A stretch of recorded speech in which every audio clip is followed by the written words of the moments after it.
So welcome back to my channel. Today it's going to be my last of my series of my life. Thank goodness. You can go ahead and say it. I understand. It's been a long series. But today I'm going to go over from moving into my current house to now. How my life has been going with BPD. So, okay, I moved here to this house. My kitty's jumping up in the window. And my dog's snoring in the background. And, I went from living with people my whole life to living, if you're hearing my dog snore, I'm so sorry. So I went from living with someone all the time. There was always someone with me, with my boys, my brother, living at my daughter-in-law's and son's house. I've always had someone. So, moving into this apartment, I was all alone. And for the longest time, it was really super hard for me. I know I'm a hermit, but it got even worse when I just felt like I was gonna bother people if I went over to anybody's houses, but I was so lonely that I wanted to talk to people, so I'd get on Facebook and kind of talk to them there, but that's not as satisfying as actually visiting with them. So it was just really super hard. I got more depressed, and my anxiety kicked up a notch because I didn't know how to live by myself. Girlfriend, it gets so much better. Don't worry about it. You'll make it. And later on, I completely and 100% enjoy it now. Now I don't want to live with anybody, so I don't ever want. Even if I get remarried, I'm gonna be like, you have to have your own house. But you got that right. Get your own house. You're not living with me. But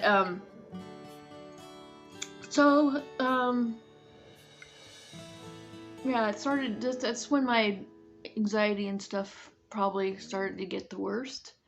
When I lived at my daughter-in-law and son's house, I was actually hospitalized one time while I was there, and that's for unalived thoughts.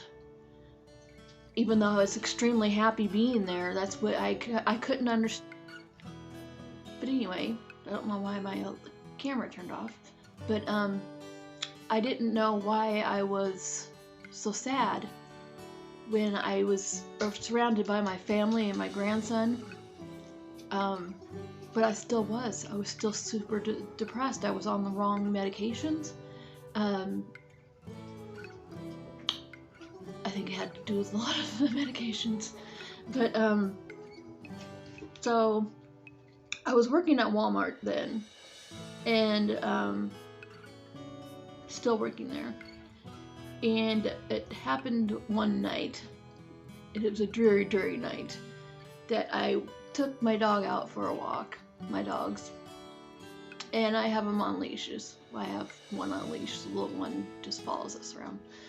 But we only go to my yard, so we don't go anywhere else. So, my dog's not the biggest dog, he's not the smallest dog, so which makes him medium. I don't know why I just didn't say medium. But, he took off after something with my arm connected to him still, and I immediately felt a burn and tear in my shoulder. It was horrible. And, my arm, I just pulled it back, and I couldn't do anything with it after that. It was so painful that I couldn't move my arm. And so I hurried up and got back inside the house, and I thought maybe I just pulled a muscle, is what I thought. So I put like icy hot on it. I put a heating pad on it, and it wasn't getting any better. And I tried to go back. I tried to work with it that way, and it went on for, I tried it for a couple of weeks, and I couldn't lift my arm over my head, so I had to do everything with my left hand. And so I ended up I ended up getting COVID, first of all, before I was off for my shoulder. I still was hurt, but I was off for 2 weeks for COVID. And then I just couldn't go back. I was so depressed, and I couldn't get out of bed, and it hurt so bad that I had to eventually see a doctor for it. And they said they thought that I pulled something, and so I had to go to a specialist. And I went to a specialist, and they said, yeah, you tore something. Go to physical therapy. So I did physical therapy for 12 weeks, I think, and that was 3 times a week. And it didn't get any better. So they tried a cortisol shot in my shoulder, which was supposed to last 3 months, and it didn't even last 2 weeks. I was still in so much pain. And so from not moving it, because it hurt so bad, it got, I can't remember what it's called. It's kind of like your muscles just cramp up and don't move anymore. They like cement themselves to your arm being held up like this, because that's what my arm was all the time. It was just always held up. And so they went crepitus, or maybe not crepitus, I don't know. But crepitus is the sound it makes. But so I ended up having surgery, and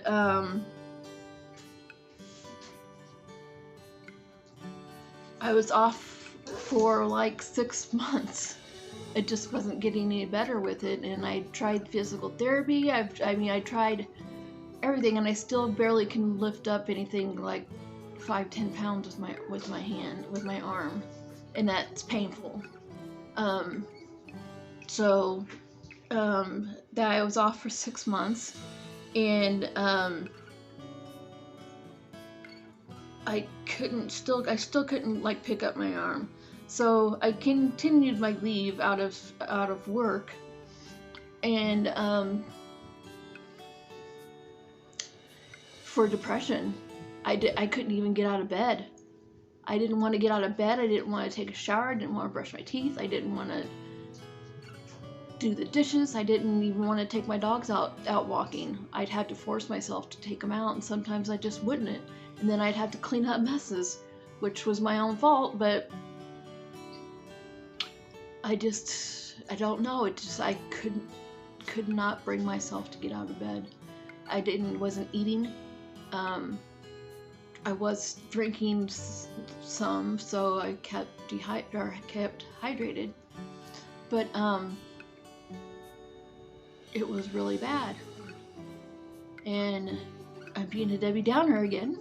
Woohoo! But I ended up I was hospitalized again for bad thoughts, and got some new medication, and it seemed to help a little bit, but I still wasn't feeling good at all.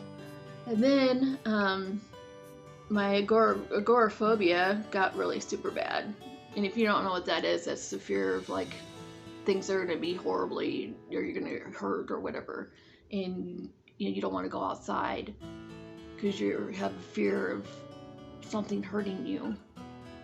And that's the way I am. It takes me a lot to go outside. It usually takes me a couple hours before I'm able to go out, just to build myself up. It's just really, it's hard to explain. My chest gets so tight and my anxiety goes so bad that I end up having a panic attack. And on good days, there's that in here. On good days, when I have a good day, I try to go visit my niece or see my grandson, but I'll go months without seeing him. Weeks, months without seeing anybody, just because I can't leave my house.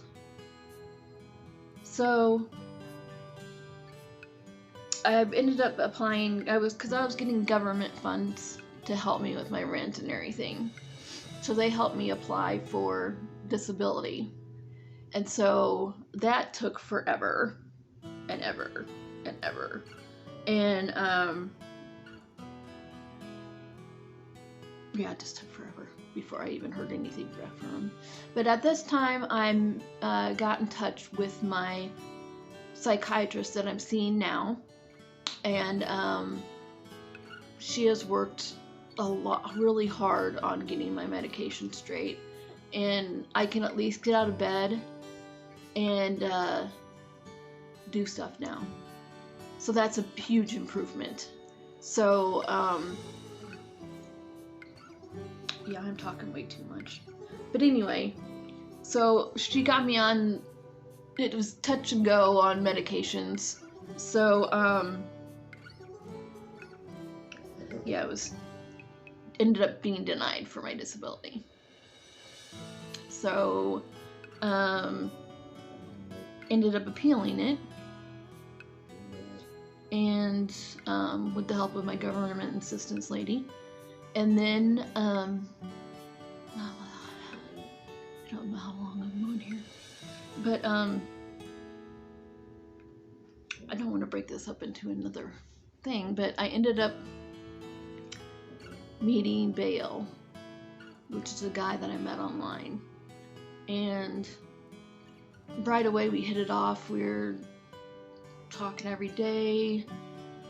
He was supposed to be a soldier over in Africa, and I know that's one of the signs not to go with anybody, but like, he would send me pictures. I would say, take a picture of you with a paper with my name on it, and he would do that. So he was real. And so I believed everything was going on like it's supposed to. And we were going to adopt a little girl from Africa, and I had everything straightened out. Bought stuff for her, I got crib. I didn't buy them. I found a lot of them for free, but I got cribs and bassinets and clothes and everything that I can think of that we need for her, and we would talk about it every day. And he was super excited about it. We named her Madison. And it was going along good until I started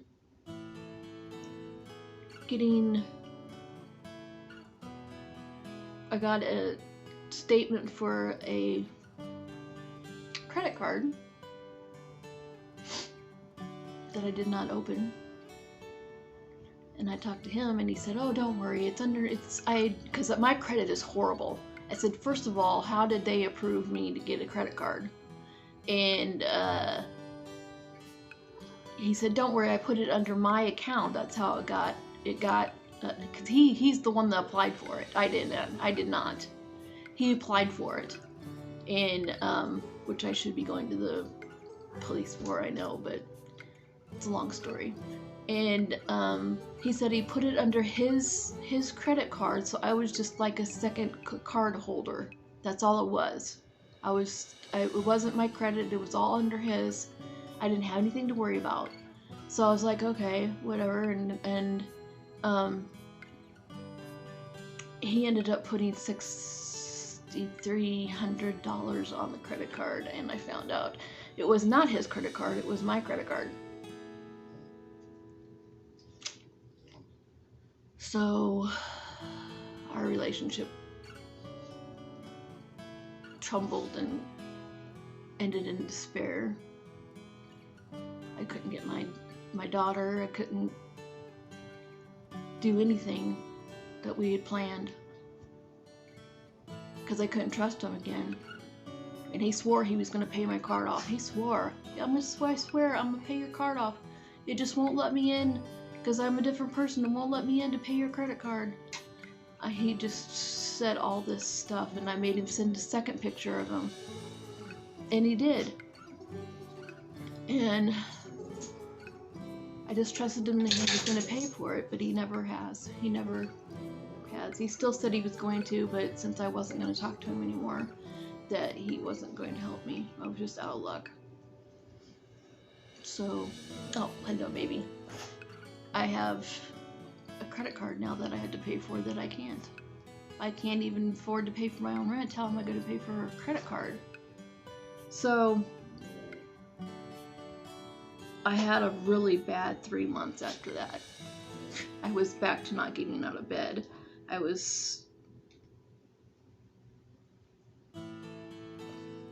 didn't care anymore.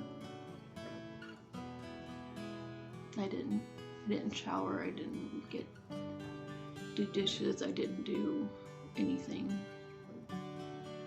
So, my disability was denied again. So I had to find a lawyer to reapply again for the third time. And long story short, it took not as long as the first time, but I got denied. We went to court and I still got denied because the judge said that even though I can't leave my house except to go pick up food, which I don't shop, I pick up my food online, so I don't have to go into the store. I just go there, have to deal with one person, just tell them my name, they put the stuff in my car, I drive away. That's how much I can handle it. So I go there, and it was 3 months that I hadn't seen my grandson. I went there one day, and it was wonderful because he missed me so much, and I missed him so much, and so I've tried to do more with him. And I can go to my appointments. I can go to my doctor's appointments. So all this means that I should be able to work.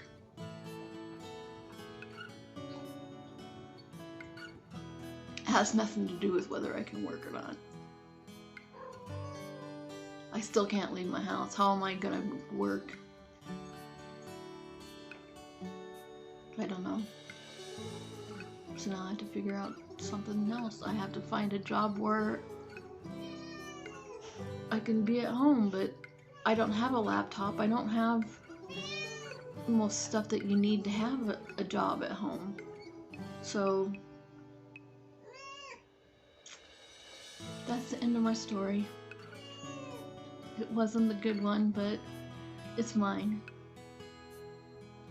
And hopefully it's gonna get better. I feel better. I feel a little bit better. Like I said, I can get out of bed and I can do stuff again.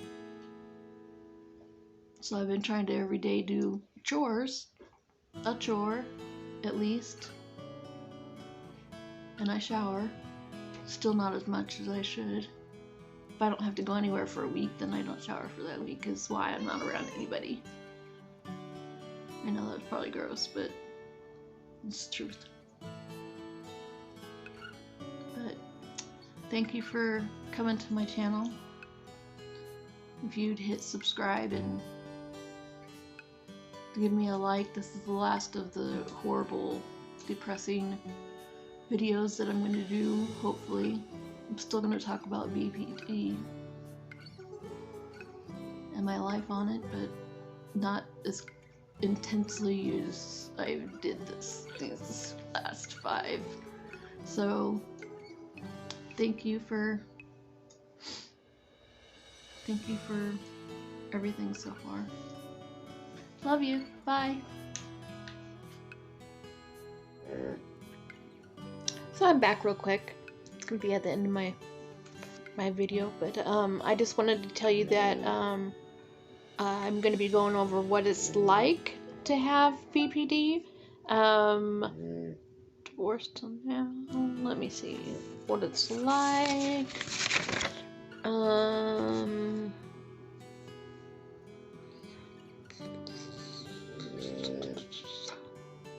How I'm doing. When does it develop? Different things about that. I'm just trying to go over my planner and see what I have. When does it develop? When does it develop? What I do in a day? That will be exhilarating. Who diagnosed and how is it treated?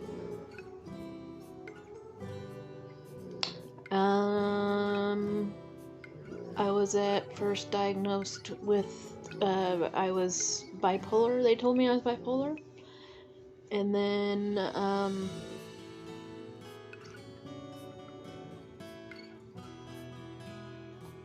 let me see. I'm sorry. Where does it develop? I already have that part. This is just the next couple of weeks. How it affects me and my family. When does it develop? That was already on there. How it affects me. Does it go away? So we'll explore that. And that's pretty much what I have right now. Just wanted to give you a view on what's coming up, because I know you're just dying to know what is going to come on my YouTube page, my YouTube channel. So, still love you. Subscribe, like. See ya.